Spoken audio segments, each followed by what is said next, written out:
Let me just draw everyone in. Yeah, no,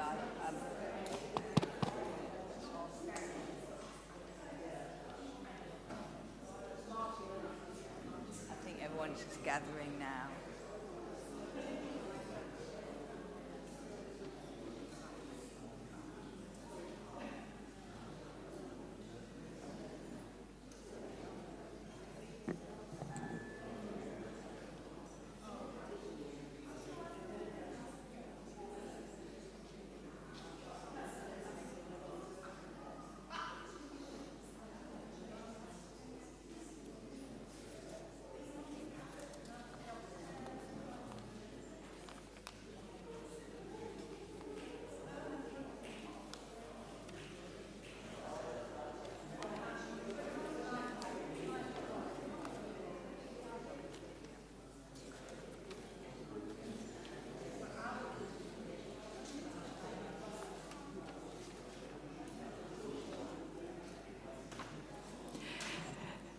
Good evening.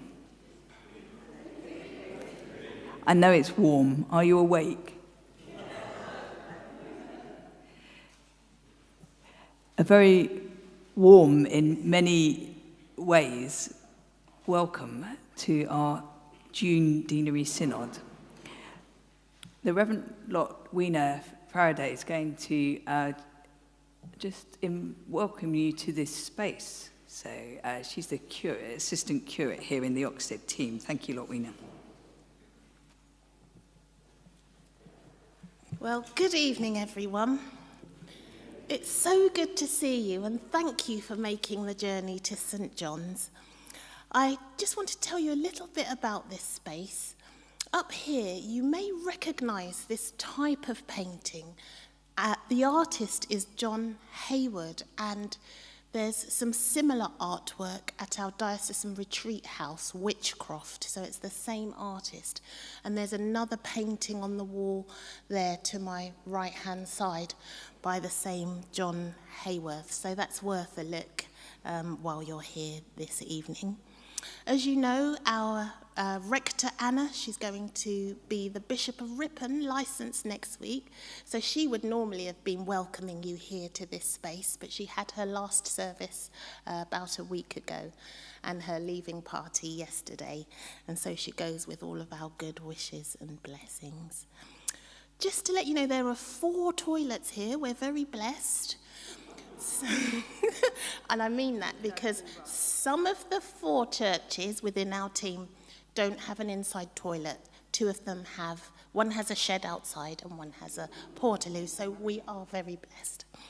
The two toilets out there and 2 also in the York rooms. So that's all I wanted to say, and a huge welcome once again.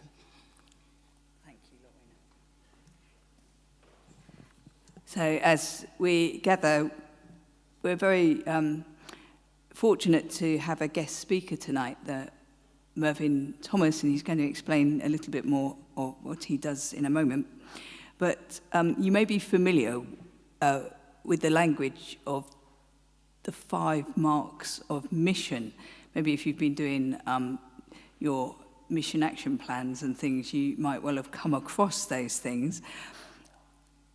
The 5 marks of mission express the Anglican Communion's commitment to an understanding of God's mission in the world. And tonight, we are going to be focusing on the 4th mark in transforming unjust structures of society. So I'll just give that as an introduction before Mervyn speaks and also before I lead you now in prayer. So let us pray. Ever-present God, you call us to be in relationship with one another and promise to dwell wherever 2 or 3 are gathered. In our deanery, we are many different people. We come from many different places and have many different cultures and traditions. Open our hearts that we may be bold in finding the riches of inclusion and the treasures of our diversity among us, but in you. We pray this in faith. Amen. and a prayer for justice.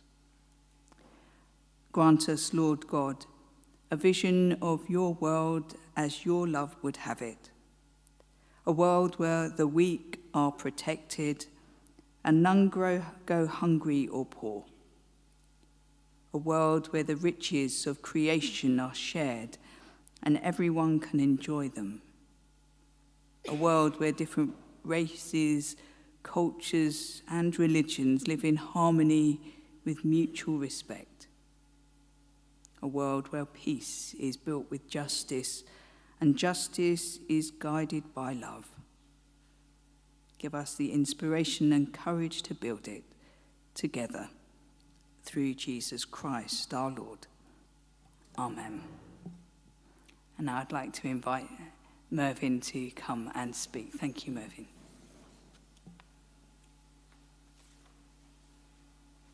Thank you very much.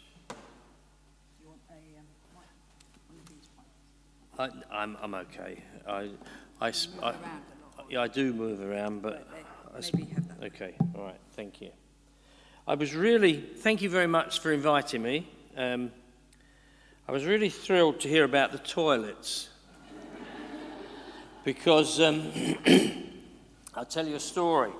I went to an Anglican church, not that far from here, but it wasn't in this diocese. It was somewhere deep in Kent, and a number of years ago now. And I had quite a long journey, and I was pretty desperate, and it was tipping down with rain.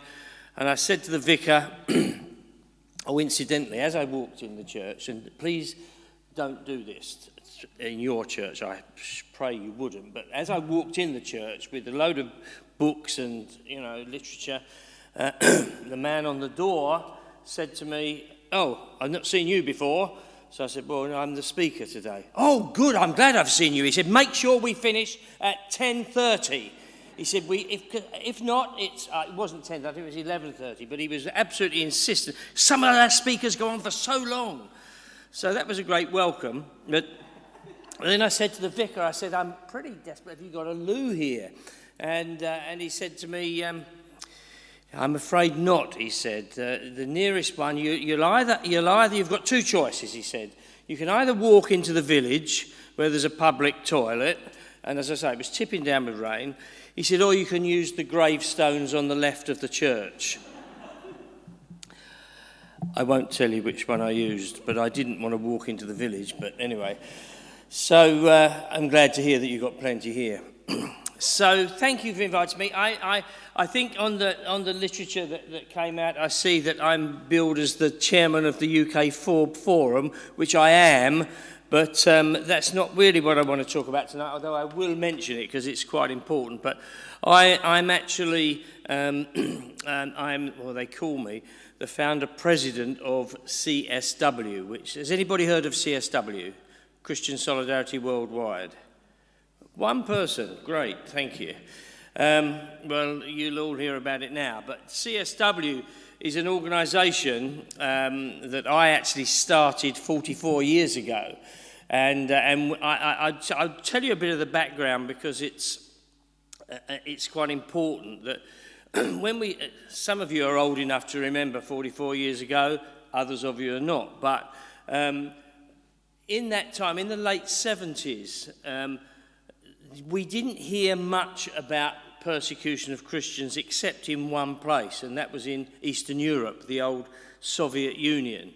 And I was involved in politics in those days. I was a local councillor over in Essex, and I used to go up to London a couple of nights a week, and I did a bit of work for an MP. And we heard about somebody came across from Switzerland actually and talked to MPs about Christian persecution in Russia, Romania, all of those Eastern Bloc countries, as we used to call them. And my friend who was the MP, he said to me, why don't we start up an organisation in this country to speak out for those Christians in prison in Russia?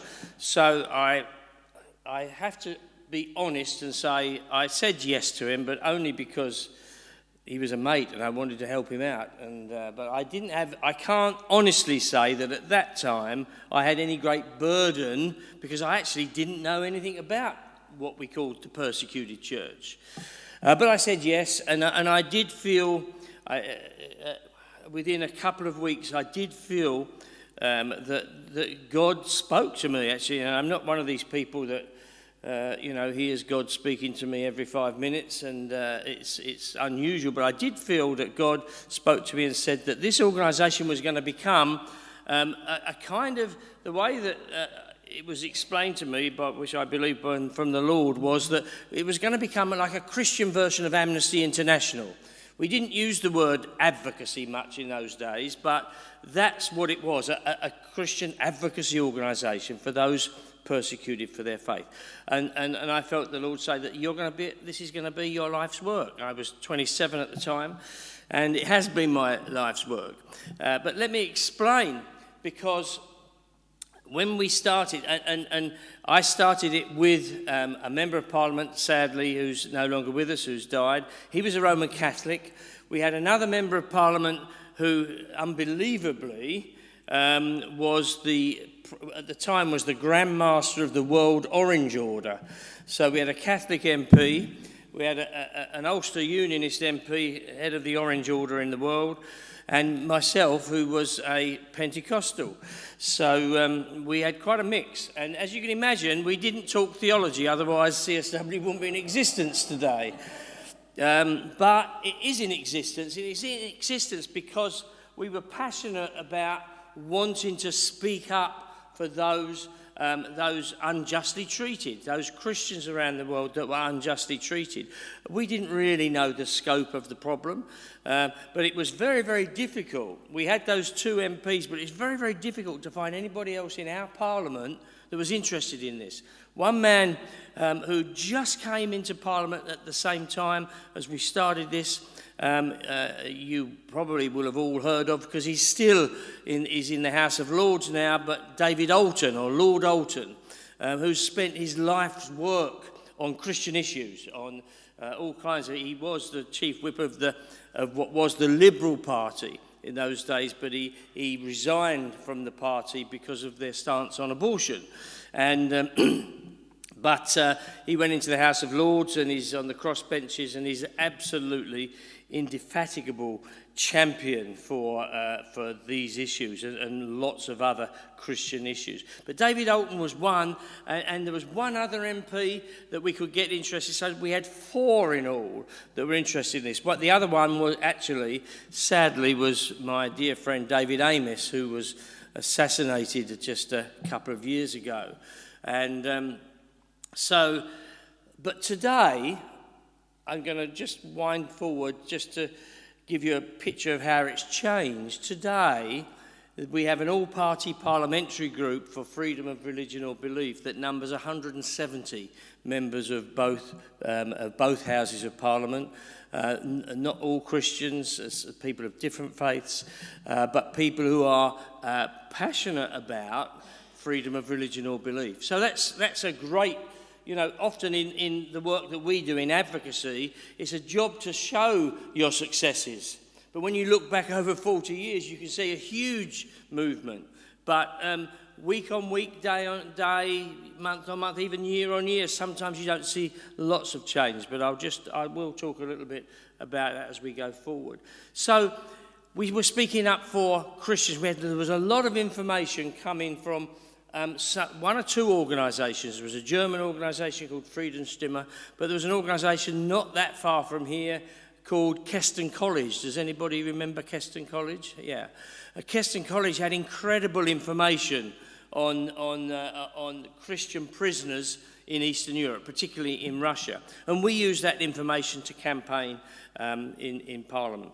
So that's how we started. So that was 1979. 10 years later, in 1989, the world changed. Europe changed, because suddenly communism fell all over Europe. So Russia, Romania, all of those countries that persecuted Christians, the countries where we were raising cases of people in prison, etc., they suddenly overnight became free. Sadly, some of them are going a bit backwards now, but they did, and the whole landscape changed. And in fact, we had to think to ourselves, is there still a need for this organisation? Because, there isn't. Is there any other persecution in the world? That's what we had to think at the time, because there wasn't much information. Of course, as we looked around the world, we saw there was an awful lot of persecution of Christians. And so we did carry on, and we started focusing on different countries outside of Eastern Europe, China, of course, and some of those other communist countries, Cuba, another communist country, Vietnam, and then we looked in other parts in the Middle East where there was persecution coming in the Islamic world. But one day, in about 10 years after that, so probably 20 years it was early 2000s, one of my staff came to me and he said, look, and we were working in what we call Burma, but Myanmar as it's called now. And he said to me, look, we're speaking up about all these Christian groups, so that there's ethnic groups that are quite Christian, like the Karen and the Karenni, the Chin and the Kachin. He said, we're speaking up about those. He said, but I'm concerned because there is a group called the Rohingya, but they are Muslims. And he said, but they're just as badly treated as the Christians. What should we do? Dilemma. As a Christian, well, was it a dilemma? It was a dilemma to me, but it shouldn't have been. Because I thought, well, yeah, actually, of course, if they're unjustly treated. But the Proverbs 31 says that we're to speak up for those unable to speak for themselves. It doesn't say speak up for Christians. It doesn't say speak up for like-minded people. In fact, the Old Testament talks so much about looking after the foreigner and the alien. And when Jesus was asked the question, who's my neighbour? Who did he answer? He said, he said the world, everybody. And he used as an example a Samaritan who the Jews just didn't get on with. So speaking up for people who are persecuted was really, really important. I'm ashamed to say, and I really am ashamed to say, that I was really worried about my database of supporters who were all probably evangelical Christians, certainly Christians that I didn't think would understand that I might be speaking up for a group of Muslims. And let me make it absolutely clear, I believe that Jesus Christ is the only way to God the Father. I'm totally firm. I'm not a syncretist. I'm not any kind of liberal Christian, but I do believe that God made everybody. First of all, he made us all in his image, but he also gave us all a free will to choose. And if somebody chooses to be a Muslim or a Hindu or a Sikh or whatever it is, or even an atheist, if they choose that, God has given them that right. Now, I don't agree with that, but I do agree that they've got a right to do what they do, and I would defend that. And so freedom of religion or belief, and we talked about the FORB Forum, which I chair. That's what FORB stands for, freedom of religion or belief. It's based on Article 18 of the United Nations Declaration of Human Rights. And Article 18, basically, I won't quote it because it's legalist kind of language, but basically what it does, it gives everybody the right to choose a religion, to change a religion, which is crucial, and to practice your religion. So they're the rights that are given. So when I speak up for the Rohingya Muslims, I'm not defending Islam. When I speak up for Hindu girls in Pakistan who are raped and married off to Muslim men, I'm not defending Hinduism, but I am defending the right of an individual to choose and not to be persecuted. God is a God of justice. He hates injustice. And so what we do is simply speaking up for those who can't speak up for themselves around the world. So we did decide that, yes, we would speak up for these other groups, and at the time it was just the Rohingyas.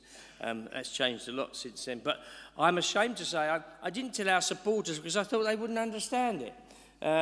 But after a number of years, I felt really bad about this and thought this is wrong. When I'm in Parliament, when I'm on Capitol Hill, when I'm at the United Nations, I am speaking up for people beyond Christianity. I need to tell my supporters that. But first of all, I needed to be strong, and my staff we needed to know exactly what the Bible said about this. And it actually is a no-brainer, because if two people walked in this church now, they were hungry, and one was a Muslim and one was a Christian, we wouldn't just feed the Christian, would we? I can't see anybody. Yeah, one or two people. My goodness, have I come to the right place? I'm not sure. Of course we wouldn't. Of course we wouldn't. And some people quote Galatians 6 and verse 10 says, "Do good to all, but especially to the household of believers," or the household of faith. And some people take that to mean that we should only be speaking up for, or we should only be supporting those who are part of the household of faith, the Christian faith. But the first part of the verse actually says, "Do good to all." And as Christians, that's our priority, isn't it? And so that was our journey. And now today, our supporters, incidentally, love it. And whenever I speak at church, whether I speak at a Catholic church, an Orthodox church, an Anglican church, a Pentecostal church, people all understand and get it, how important it is for us to speak up for others. We speak up for the Uyghur Muslims in China. 3 million of them are in re-education camps in China today. 3 million. Many of the women are being sterilised so that they can't produce more of their own type.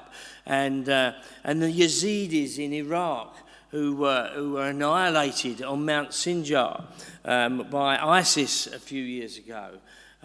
We need to speak up for these people. And we also need to remember that when we do that as Christians, actually, that is a missional thing to do.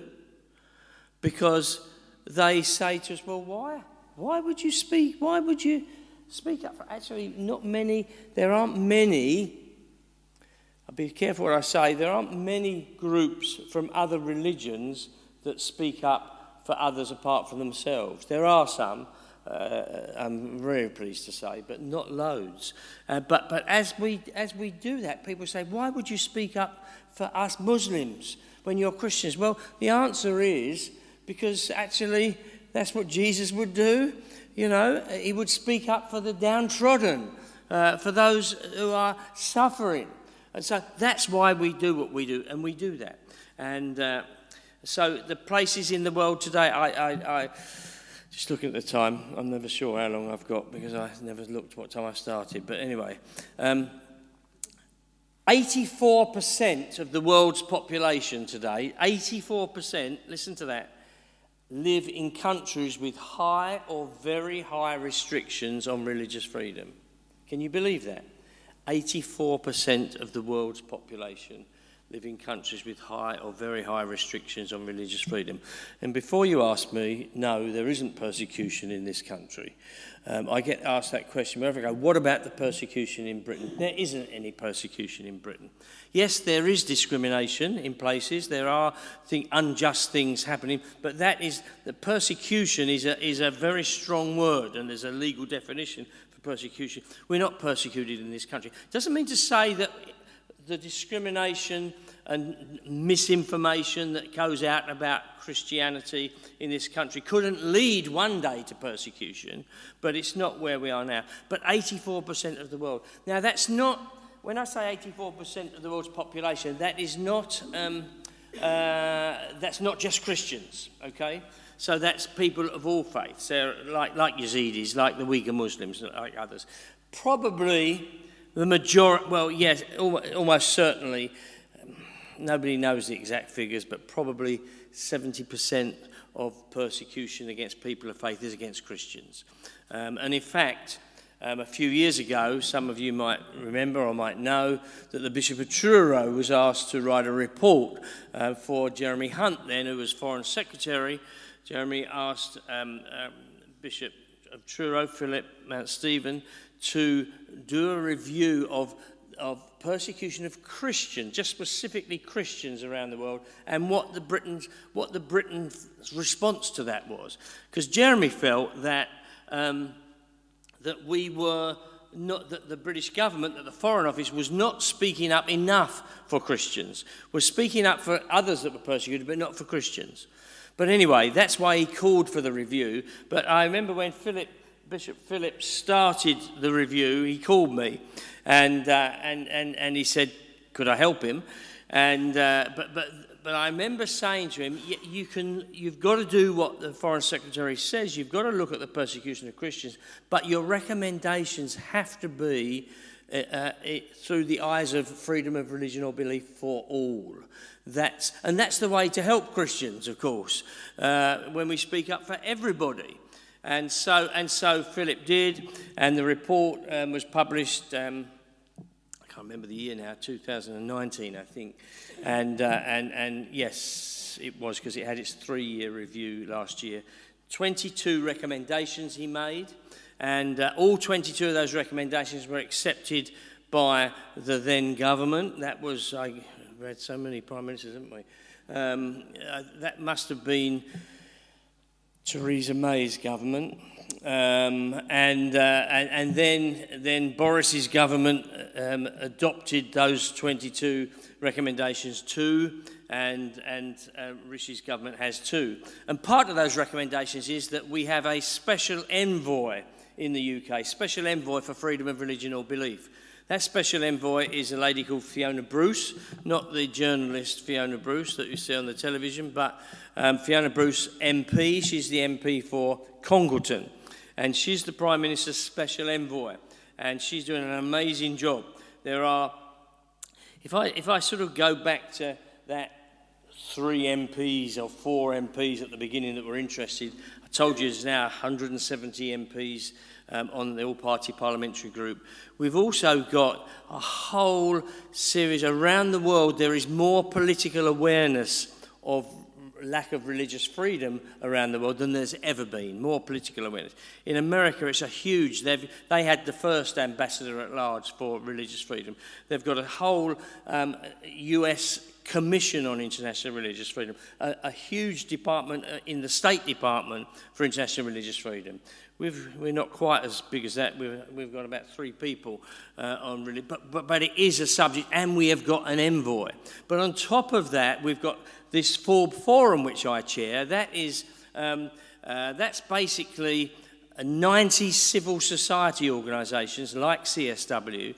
90 organisations, some of them are Christian, some of them are Hindu, some of them are Sikh, some of them are Muslim, different groups, Jewish, and the humanists too. And we meet together regularly to raise issues, and we raise them with the government. And then there's an international panel of parliamentarians for freedom of religion or belief from around the world. And most importantly now, there is something called the International Religious Freedom and Belief Alliance, which is 42 countries at minister level or envoy level, depending on what countries have, that is working. And they have a panel of experts, which I sit on, and they meet monthly looking at how they can change things. Even though the situation in the world, sadly, is as bad as it was 40 years ago, if not worse, I have got more hope than I've ever had because of the awareness that there is. But we need, and I'm going to stop in a minute, I'm happy to take questions, but we need, our government, and I was meeting last week with our Foreign Office Minister who's got the human rights brief, and I said this to him, you've got to, this government, or any government, has got to put human rights, and in my case what I'm talking about is freedom of religion or belief, we've got to put it before trade. We've got to put it before special interests with other countries.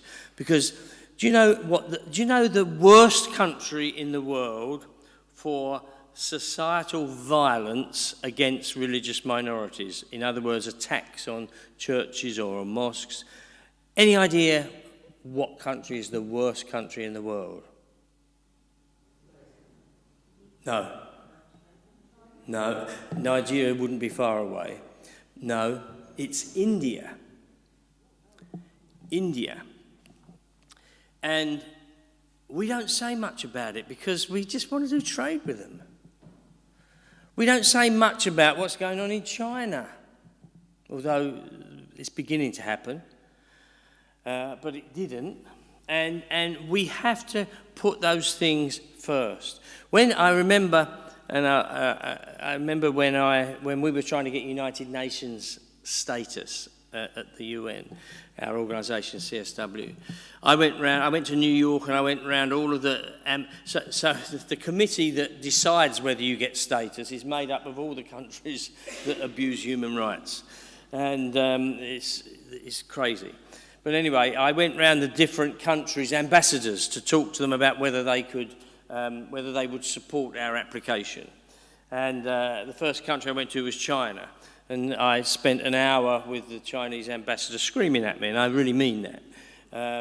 He knew more about what was on my website, the CSW website, than I knew. We heard from the Israeli embassy that they knew that the Chinese had employed 3 people for 3 months just to go through our website. And it's getting worse, incidentally. China are... well, I haven't got time to talk about it, but China are really, in every single country, they have offices and outside of the embassy I'm talking about, with propaganda. I spoke in a church in New Zealand 2 months ago, and after the big church, 1,000 people, and after the service, a Chinese lady came up to me, and she started calling me a liar and screaming at me, and she was clearly sent by the embassy or by the office that they have in that country. And she told me that, because I spoke about the Uyghur Muslims who were in education camps, and she said I was a liar because Uyghur Muslims were all terrorists and that's why they were locked up. But this is happening all around the world, China in particular. But I remember I also went to Russia and to their embassy, and the Russian ambassador was very, very welcoming. He said, "Oh, we love Christians," he said. Bizarrely, he said, "That's why we're in Syria." So I said, "Oh, right, okay." And he was speaking very welcoming and saying, "Yeah, it would be great if you joined the UN and we'll vote for you, and we could do side events together." And I'm thinking, hang on a minute. But then he stopped and he said, "Oh, but hang on, which way will China vote for you?" And we said, no. I said, "Well, I've just come from the Chinese embassy, absolutely no chance." And he just changed immediately. He said, "Well, we can't vote for you then." And that says something about that relationship. But he said, "My government will not allow me to vote for you if China don't. We'll either have to abstain or vote against." And I think when it came to virtually every country I went to, apart from 2, one was Israel, 3, one was Uruguay, and one was Greece. And apart from those, the other 20 on the committee all voted against us.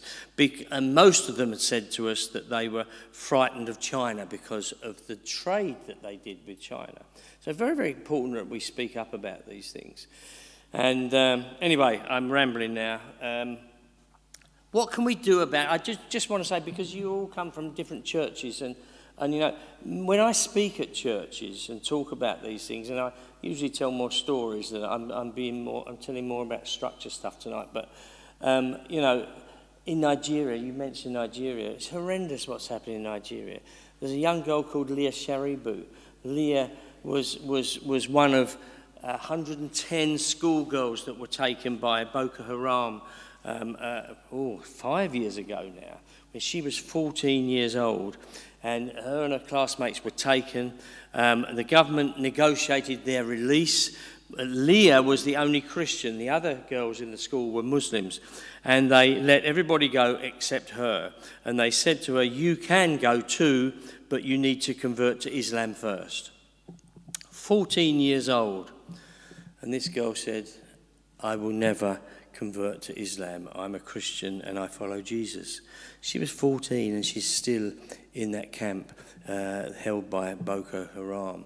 There are so many. There was a young Christian girl in Nigeria just a year ago, Deborah Emmanuel, who said she was studying at university or college, and they had a WhatsApp group of the students on her course. And there was lots of political, lots of religious talk from the Muslims on there. And she just said on the WhatsApp chat, could we concentrate on our coursework rather than talking about religion? They took her outside and they burnt her alive and killed her. Because of what she said. That was a year ago. And these kind of things, I'm sad to say, are happening all the time in Nigeria. And our government is not facing, it knows that these things are happening, but it says it's not to do with religion. Anyway, so that's what's important for us as you go back to your churches, is that we do something about this.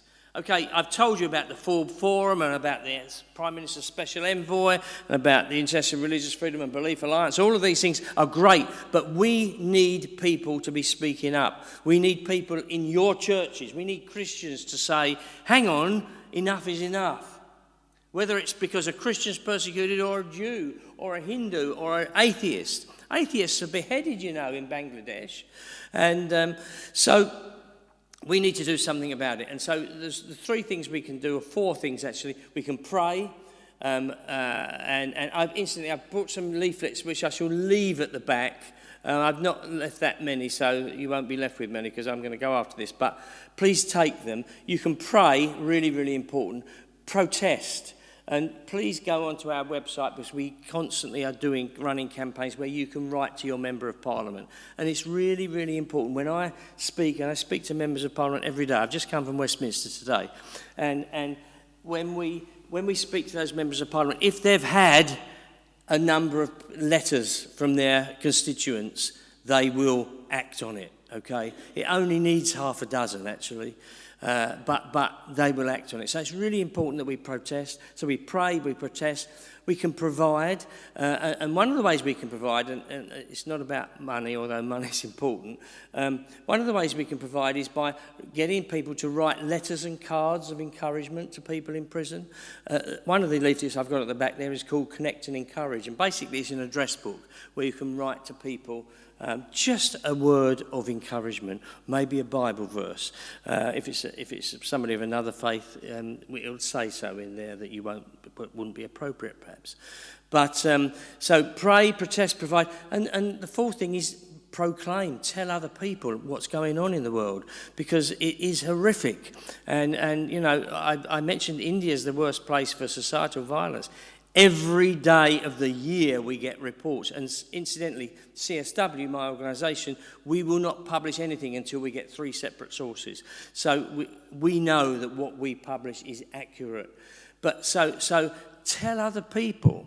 And one of the ways you can do that is by asking somebody from CSW, and I'm happy to come to your church, other people are happy to come to church. If you have a Sunday in a year or a couple of Sundays where you can have an external speaker, please invite us, because the people in your pews need to know about this, because we should not remain silent. We should be speaking up. As Proverbs 31 says, speak up for those unable to speak for themselves. I'm sorry I've gone on really too long. But if anybody's got any questions, if you've got time for that.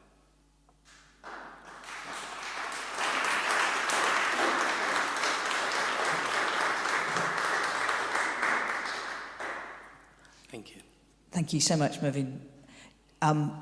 Bishop Christopher is very supportive of this. And in fact, Sue Thomas, who is now the area Dean of Croydon South, is also on the Forb, and he goes to the meetings that they have at Downing Street, I think it is, or wherever it is in Street. But yeah, they are different places. But Bishop Philip is great. In fact, I do it on a pilgrimage with Bishop Philip, not Christopher. Bishop Christopher, to Egypt last year. So just so you know, Bishop Christopher does. Very supportive. He's very supportive of this. So, do you want half a minute to talk to your neighbour, or shall we do that? Just a minute or so, talk to your neighbour. Is there anything that you, just so you can maybe have a question? Because all the activists ask things straight away, and the reflective people might have taken a minute or two to formulate something. Introduce yourselves first, because you may not know who you're sitting next to.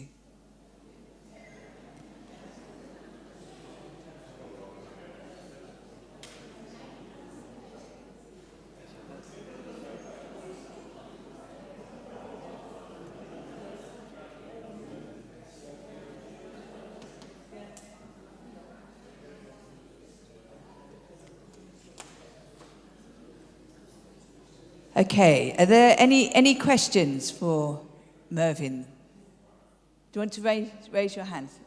Elizabeth?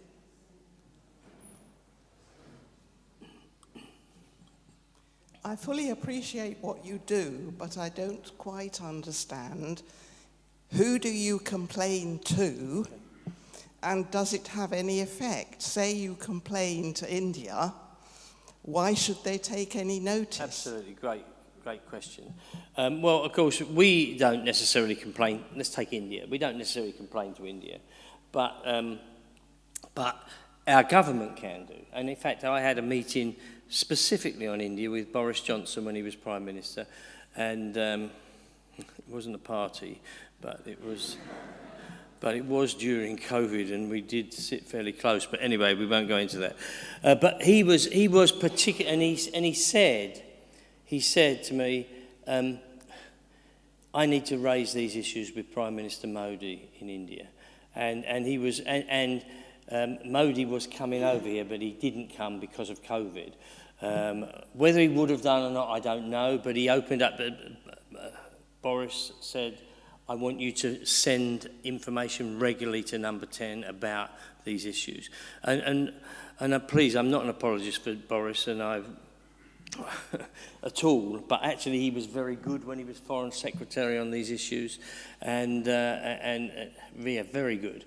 And I know issues were raised. So, but they will often only raise them when we say complain. You write to your local member of Parliament. Yes, it does make a difference. It makes more of a difference, incidentally, if you send a letter rather than an email.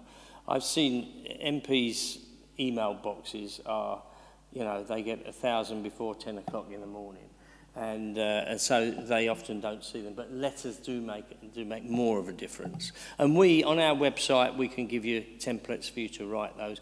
But yes, it does. It makes a difference, and we can give you the kind of wording. But I remember a friend of mine who was a Foreign Office Minister 10 years ago said to me, the more letters I get from MPs, so he was a minister, the more letters I get from MPs about an issue, it gives me authority to act. And so he said, the more of your supporters who write to their MP, who then can write to me, it goes up. But it does start with us. If we remain silent and don't say anything, then nobody will care. And so it really does make a difference. We mustn't think that it doesn't. Thank you. Another question. Father Paul. Hi, Mervyn. Thank you very much for your diligence in what you do. Thank you. And God bless you. Thank you so much. One thing I'm really interested in is about, how we apply truth to power, and how we speak to it, and how we pray for it, and seeing part of that, the answers in that conversation that we don't really hear, right, because people like you go and do those conversations. You answered part of what I was wanting to ask, which is about, how do we speak truth to power? And you talked about templates to write letters, and how often should somebody do these things? And to what do you guide us in which area we should look up with stories and those sort of things? There's not a simple answer to that. I mean, we run campaigns. What you've got to be careful. I want to be careful what I say, that there are organisations, and we try not to do this, but there are organisations that will run campaigns that are more focused on, they want you to sign up to it in order to get your name and address to put on their mailing list so you can give to them. We don't do that. It's really, so when we run a campaign or when we run a petition, it is a serious petition. It's not just a name gathering exercise. And so I don't know how many we do a year. It varies. And I'm not the CEO anymore. I stood down a couple of years ago. Yay. And but I still work full time. But I do all the public facing side. But I think we probably run 4 or 5 campaigns a year. But prayer is prayer is advocacy too. Prayer is action too. But I would say, if you sign up, if you go onto our website, and I think I might have even brought some cards up there where you can sign if you want to go. Okay, brilliant. If you want to, go onto our website, and I'm more interested, and I know when I was CEO, my people used to tear their hair out, because I say this, I'm more interested in you supporting the cause than you are supporting CSW. Of course I want you to support CSW, but the most important thing is that you pray and that you protest and that you take these cases up, whether it's by using our literature or not, is neither here nor there. And don't tell my fundraising manager I said that. But it's true. And yeah, you probably can't you can't send too many letters. Some of our letters are not addressed to MPs, some are addressed to ambassadors or to presidents even. I mean, we got people in the days of fax machines. We got people to fax the Cuban embassy, and it jammed their fax machines, and so much so that they immediately called in the pastor that the campaign was about. They called him in and said, "Just tell your people to stop sending faxes, and you can go free." And so you can't say too much really.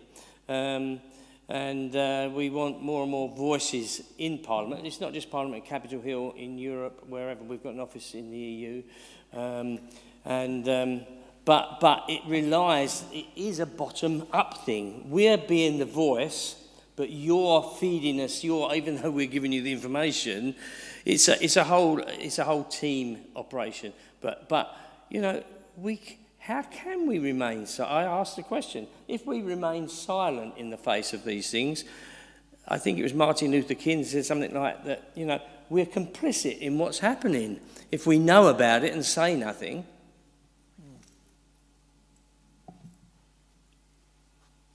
Anyone else with the time just for a couple more? Will Bishop Phillips' report be reviewed regularly or not? No. Well, I don't think so. It will depend. There'll be a change of government. One of the... so I talked about one of the recommendations was the appointment of a special envoy, which is Fiona Bruce.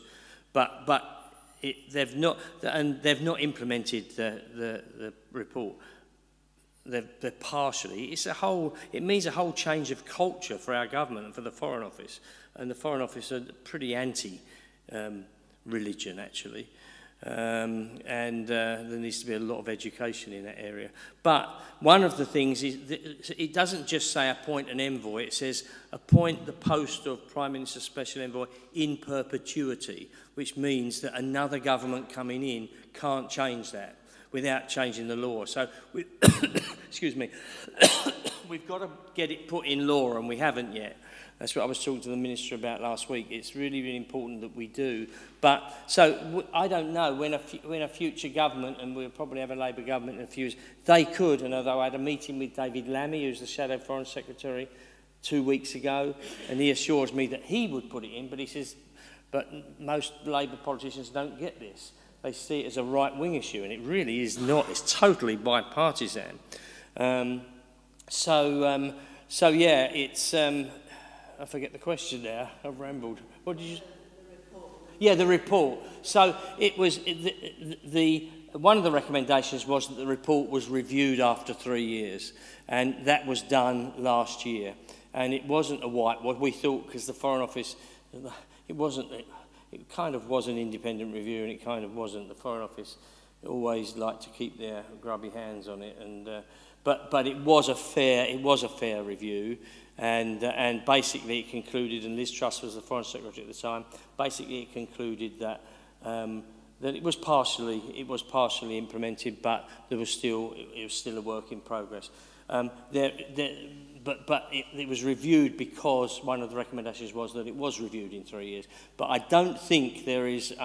It's a good question, actually, but I don't think there is. We can push for there to be another review, and that could be something we can all write to our MPs about in a few years' time. But no, I don't think it is in there. But and Truro is a fantastic document. We're trying to get other countries to adopt very similar recommendations because it's so good on freedom of religion or belief for all. Really, really good work. And Philip Mount Stephen didn't know anything about religious freedom before he was asked to do that report. He has not got a clue why he was asked, but he knows a lot about it now, and we do a lot of work together. He's a really good guy. Shall we make this maybe the last There's one? another lady at the back there who just had her hand up. Sorry. No, I was just wondering, is it worth writing to Buckingham Palace?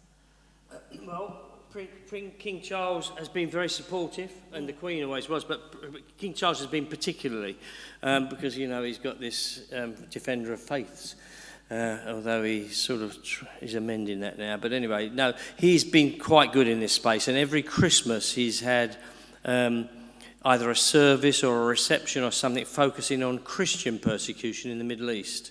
And it's not really worth writing to the palace, I don't think, unless there was something very particular, because, of course, they shouldn't be involved in politics. But he is a powerful voice in it, and he's well on side with this, actually.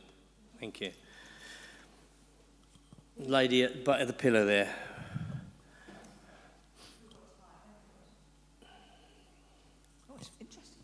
Yeah. I was interested in what you were saying about asking government to put these issues before trade. That sounds so idealistic. And we don't see that happening in any areas that are ethical.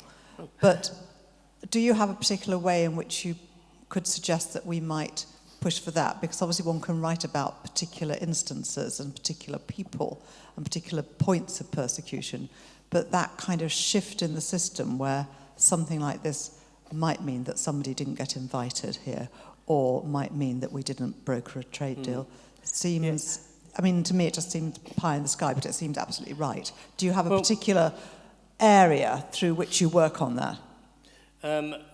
Yes and no. And pie in the sky, you're quite probably right. The whole point about freedom of religion for Christians in some respects is pie in the sky, because Jesus said we will be persecuted. But anyway, we won't go into that. But when it comes to trade deals, I think what we're saying is not necessarily don't do a trade deal, because I think that is realistic to say we won't do a trade deal with China or India or Nigeria even.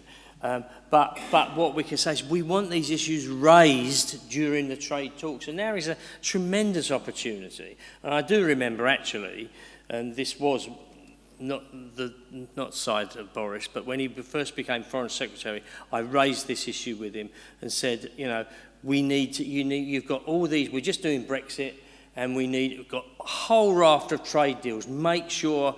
And he's just threw up his hands and he said, have you got any idea how many trade deals we've got to do? But the issues can still be raised. And I think that's the key thing. You're right, probably, that it's unrealistic to think that a trade deal won't be struck because of it. But let's raise it, because actually it's particularly when the trade deals are being done, they want to do trade with us as much as we want to do trade with them. So let's raise it.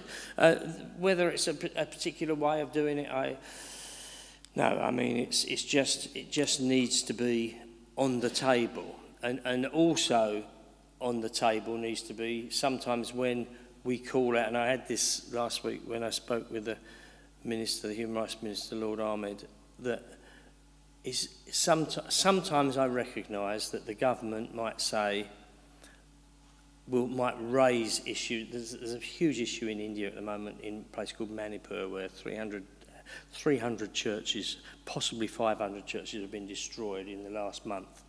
And you know, there are sometimes I said to him that you need to say it publicly.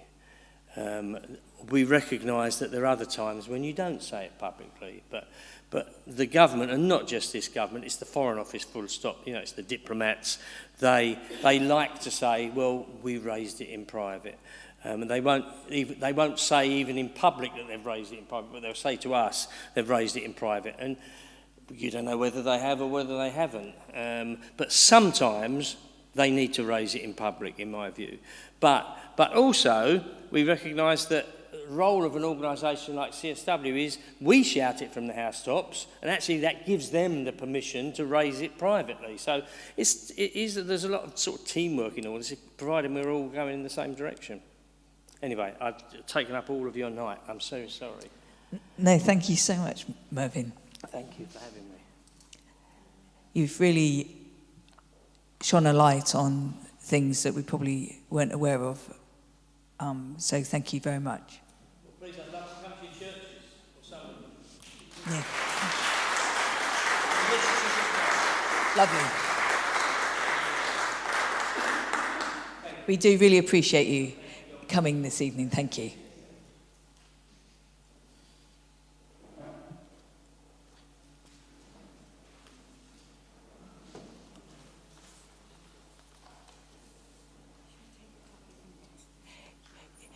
Yeah, shall we just have, well, a couple of minutes just to stand up, shake around, not even that long. If you need one of those 4 toilets. But we don't have a gravestone on the left. Yeah, that's right.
No, I don't think we've got.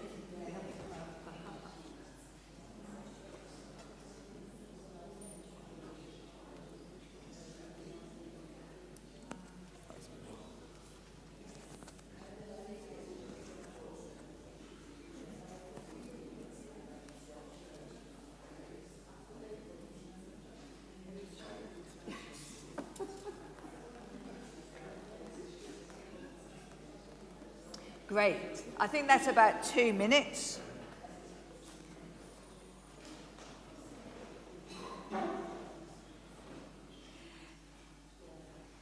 So you'll see from, we're now entering our business meeting, and the first item is the election of the lay chair by the House of Laity. I have appointed Sue Mallinson to chair this part. Thank you, Sue. Thank you very much. Is this Yeah, that one works. It's louder than the one I've got. Okay. Good evening, everyone. Having been a lay chair, I know how important it is that we do have someone, because I had to look for my successor, but that we do have someone who is known but is also knowing about our deanery and relating it to the structure of Southwark Diocese and the way that the church works. I understand we have one candidate who I think does have that knowledge and ability. So members of laity, the person who is standing is April Alexander. If you think that she should be our next lay chair, please will you put your hand up? So that's all laity, no clergy. Is someone counting? Oh,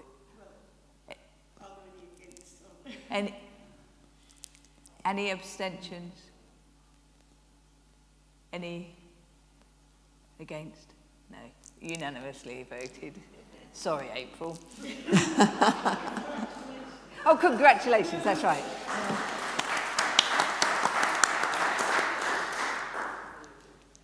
No, that's wonderful. Thank you very much. Thank you. Thank you very much. Thank you very much. You must have all feared that if you voted against, we would be asking you to do it.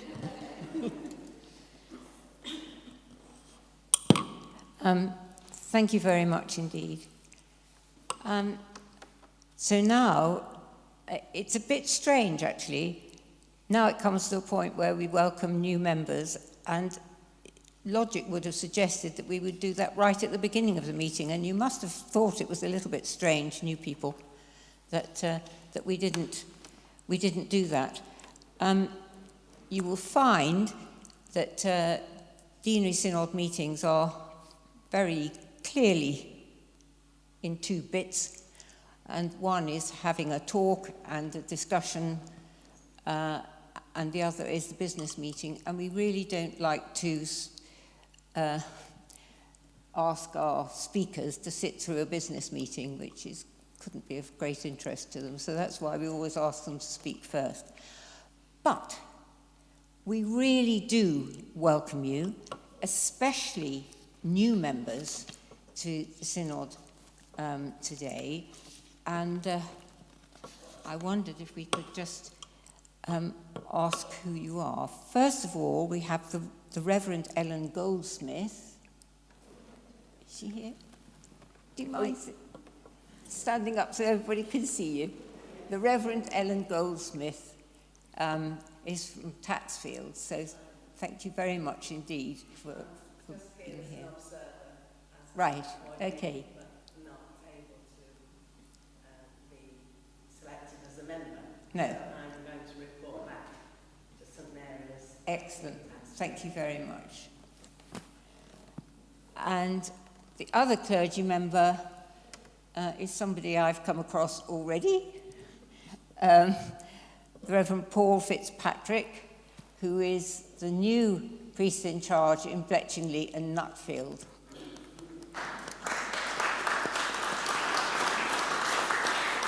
So He's just 2 days old. And I did remind him in the service that we'd be meeting today, and it would be good to see him here, so he's come. Right. Now, the new lay members that we've got are Alison Mead. Is she here? Not everybody's here. Oh, hello, Alison. Very nice to see you. Thank you very much for coming. That's lovely. Leon Brooke from Farley. Thank you very much for coming. Could you just... Everybody, this is Leon Brooks. Maria de Hanschutter? No, she's here, apologies. Oh, has she? Fine, okay. Mary Claire Kelly? Oh, hello. Very nice to see you. Tim Smart, also from Caterham. Very nice to see you too. Thank you. Sarah Goff. Hello, and thank you for coming. And she's Sarah's from Horn, and Liz Parker from Hurst Green.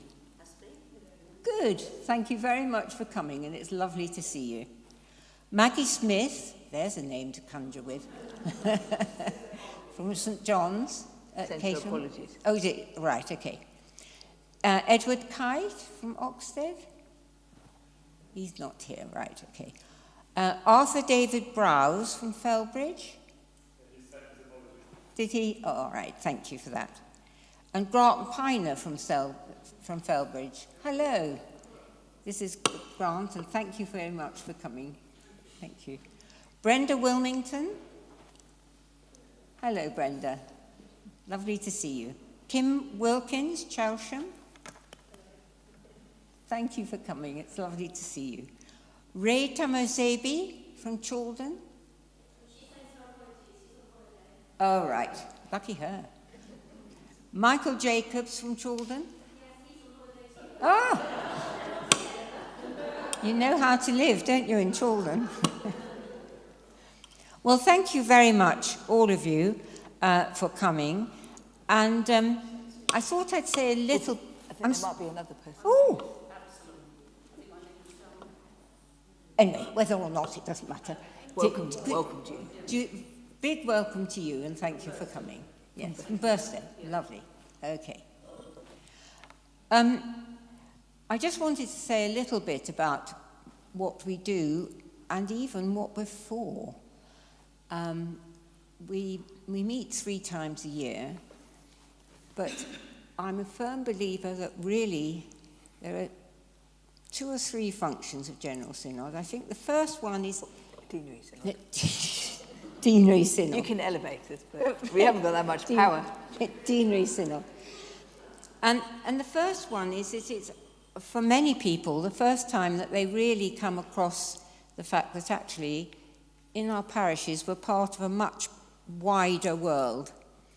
And many of us haven't met people from parishes around about, and it's the first opportunity to do that, and that's a really important thing that Deanery Synod does.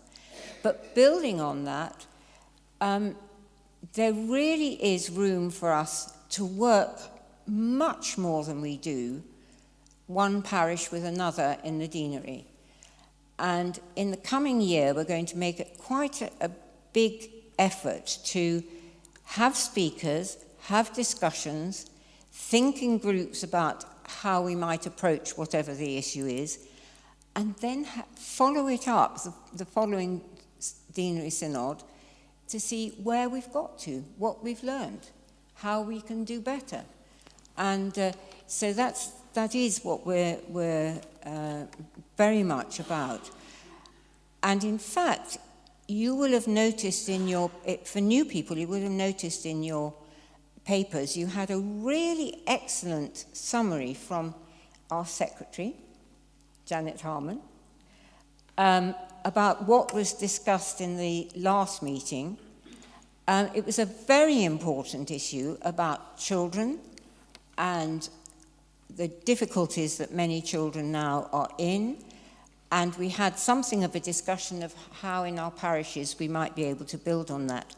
In the next meeting, I would really like to go back to that topic and find out how far anybody's got and have a chance, a second chance, to meet with parishes near yours so that if we can build on working together for children. There can't be a more important topic than children, can there? I don't think so, not really. So we will do that as part of our next Deanery Synod meeting.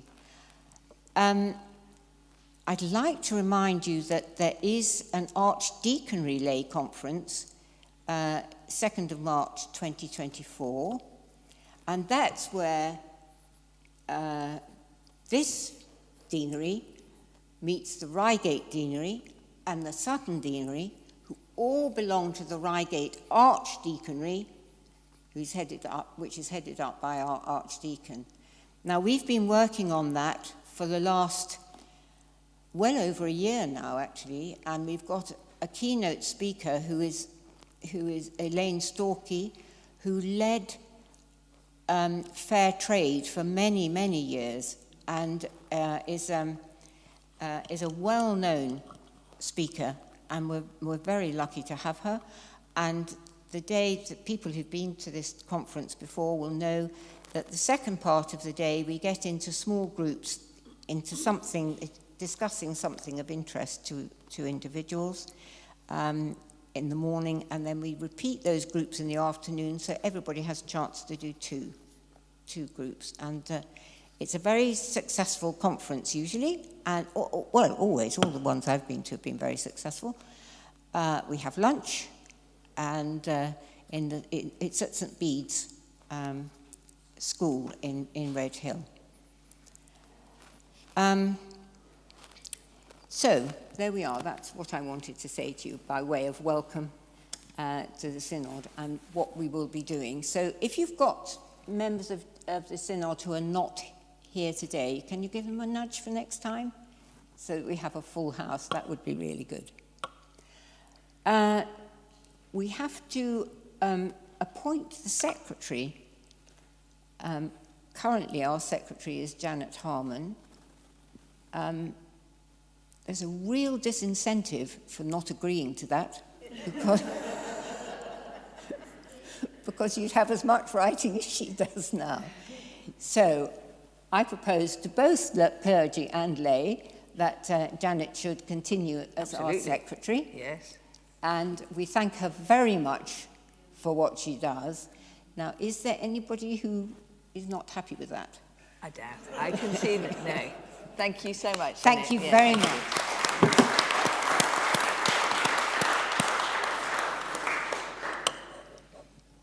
Now, it's my great pleasure to, in a minute or two, to ask Joanna Brown to speak to us because, wait for it, she is stepping into the breach, if you're happy with this, to become our new treasurer. I've got a little bit more to say about the difficulties that we've had with our accounts later, and I'll do that later in the evening.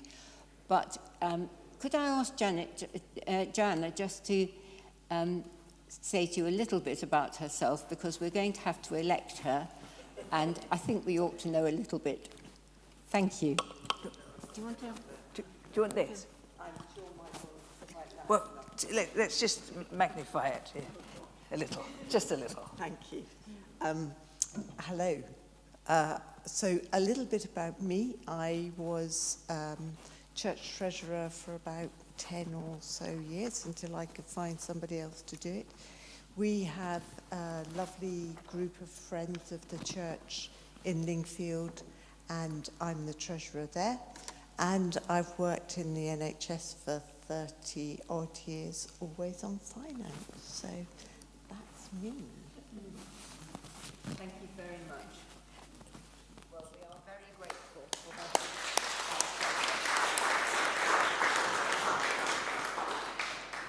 Then we get on to the Deanery leadership team, and you've got a sheet about this from Janet, agenda item 4, and it explains what the Deanery leadership team does and who's on it. What the most important thing actually is to see if we could fill the gaps. We have the Deanery treasurer, we have filled that gap. We would like one more lay representative and 2 clergy representatives. So it's a very exciting team to be on. You decide how we're going to take the Deanery Synod forward. So it's really, yes, can't wait, can you really? Good, thank you. Who's that? Your name is? Sorry? Jeff Izzard. Thank you very much. Right. That's brilliant. That's very good. Thank you very much. Now, clergy, you can't possibly leave us without extra representation. Have I got a couple of people who would... Helen Burnett has offered. Oh, right. Helen Burnett. Yes. Is oh, good. Excellent. Thank you.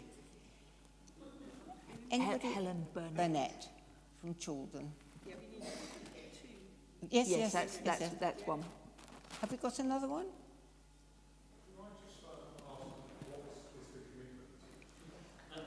Oh, well, that's a very unfortunate question. We have 3 Deanery Synod meetings a year, and we try to have a meeting of the leadership team in advance of each one. We very often do it on have the meeting on Zoom, so you don't have to leave your front room if you don't want to, but we could start meeting in person. I don't know, we'll see how we go. But that's what it is. And the note here, it's which kind of shaping the Deanery Synods. It functions a little bit like a standing committee, but it has a wider brief than that as well. In that, you know, if we decide that we wanted to do something or put something on, that you know we can come up with those ideas. So it's in this sheet that Janice says. I'm quite happy to leave it there, actually, and see next week, unless you feel moved to join. Were you volunteering, Paul? Yes, certainly. Yeah. Okay. Yes. That will be fine. Yeah. That would be lovely. Thank you very much. Oh, gosh, do we have to go through the archbishops? The archdeacons?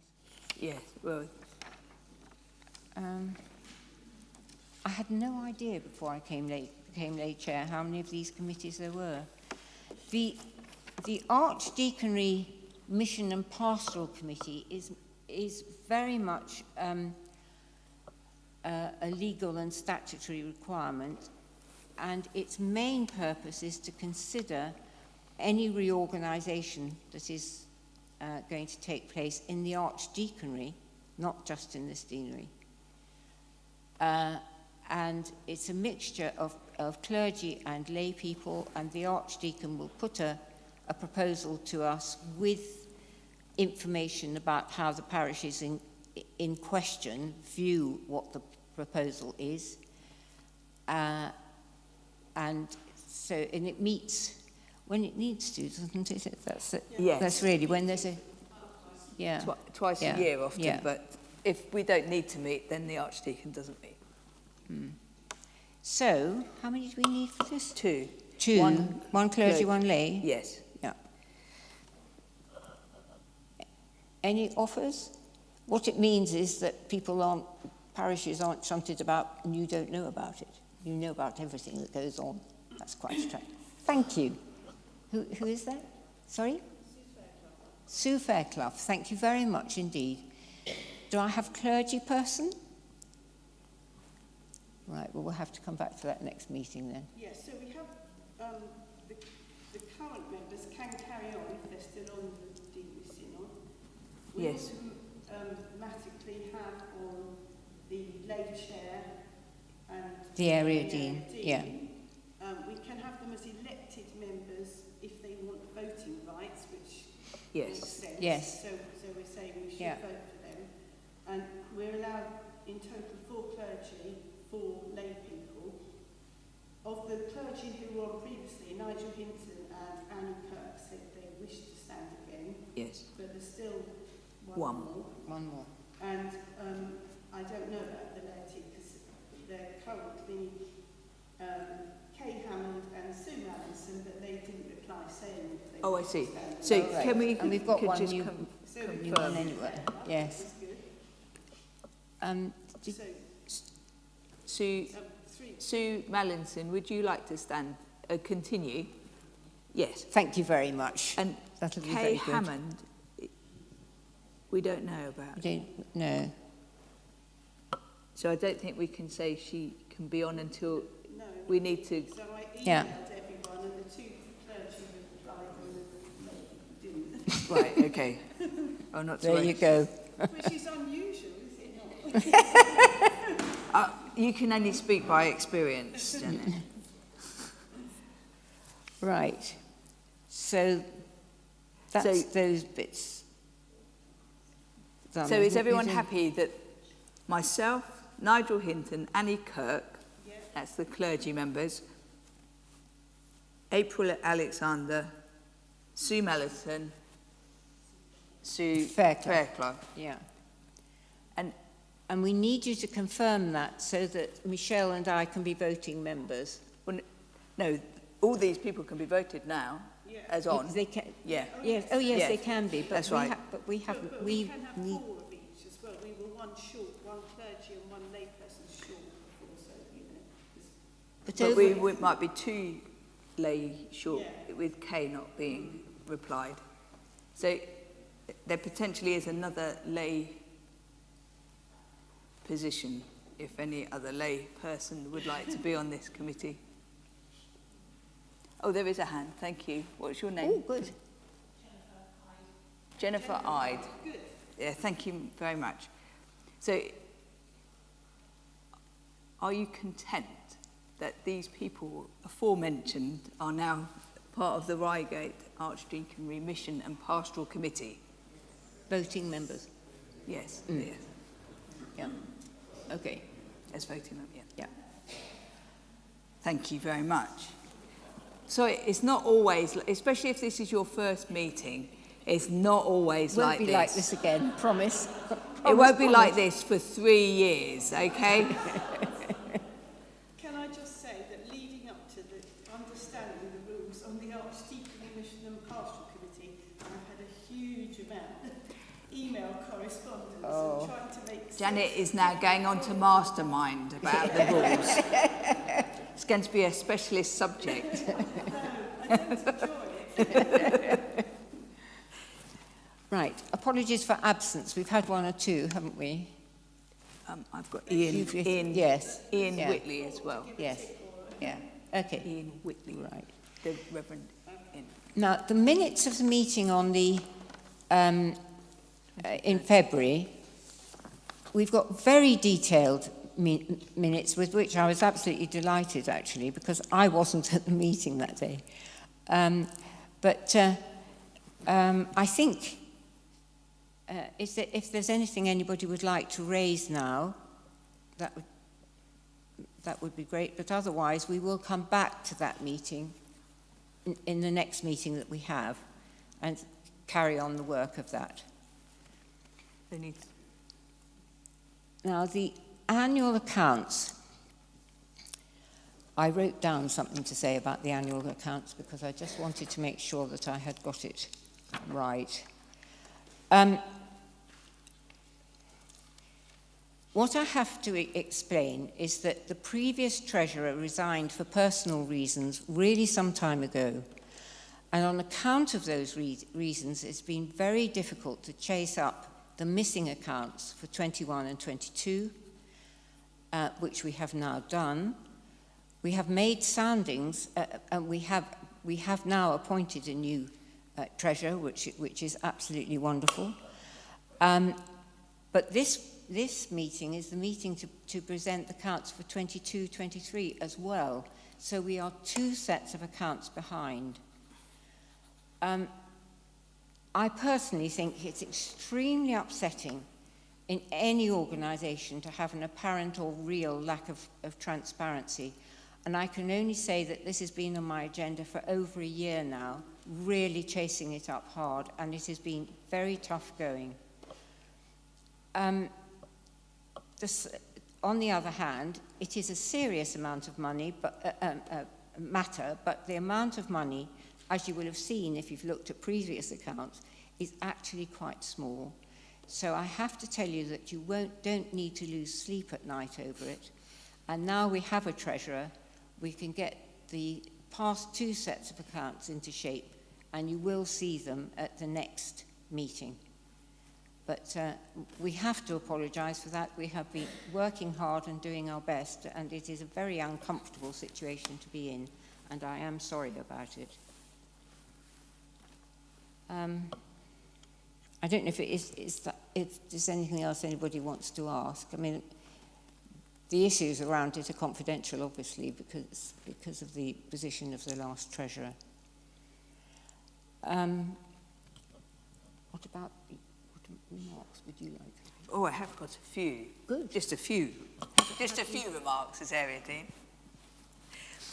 Firstly, as Area Dean, I would like to add my welcome to those new and also to those who continue to come. So thank you very much.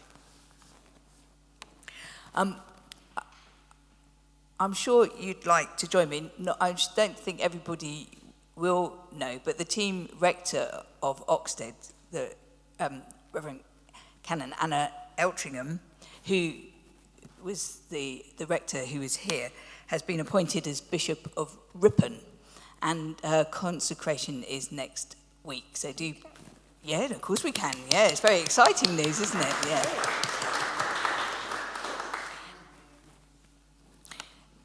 So that obviously does leave a vacancy within the Oxted team at this moment.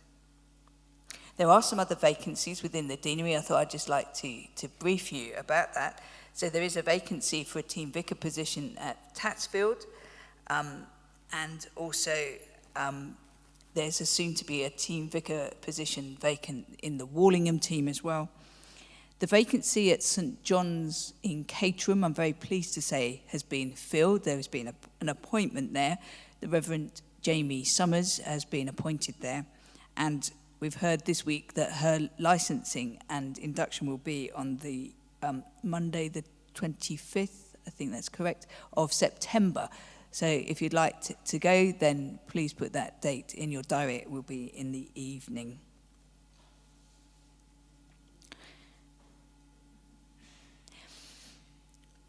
There is within our area, not so far away, in Reigate, on the 9th of September, going to be Christians at Pride, and it's coming to Reigate this year, and there's going to be Surrey Pride is coming to Reigate on the 9th of September, and Christians at Pride will have a stall at the event. Helen Burnett, sitting by the pillar over there, is the point of contact, and if you'd like to be involved with that, do speak to Helen for that.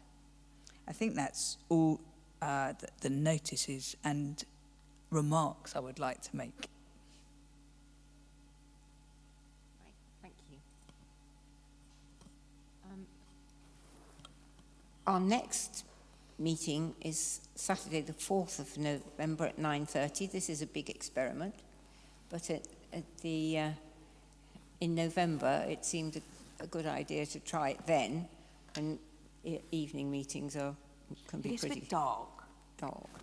Yeah. Yeah. So, would you like? Yeah, no, we'll hand over to you now. Sorry. Shall we just pause for a moment, and we'll close in prayer.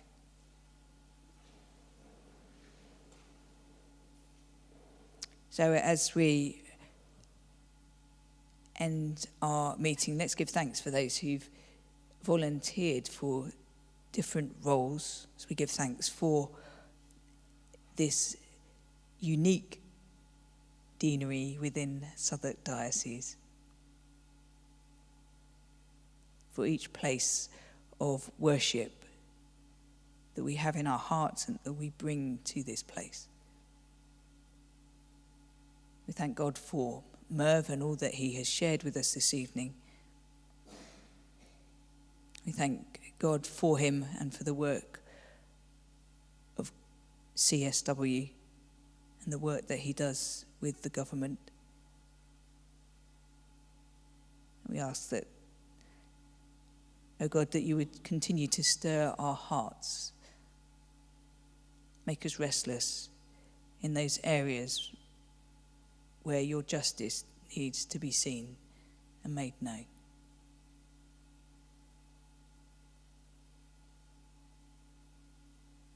Shall we say the Lord's Prayer together in whatever version you prefer? Our Father, who art in heaven, hallowed be thy name. Thy kingdom come, thy will be done, on earth as it is in heaven. Give us this day our daily bread, and forgive us our trespasses, as we forgive them who trespass against us. And lead us not into temptation, but deliver us from evil. For thine is the kingdom, the power, and the glory, forever and ever. Amen. And we'll conclude by saying the grace. The grace of our Lord Jesus Christ, and the love of God, and the fellowship of the Holy Spirit be with us all evermore. Amen. Thank you so much for coming, and I look forward to seeing you in November. Can I just remind you that everything is here, and a link is here for the talk. A link is on here for the talk that you missed if you weren't at the last meeting. So do look at it, and we'll continue with that discussion next time. Thank you very much.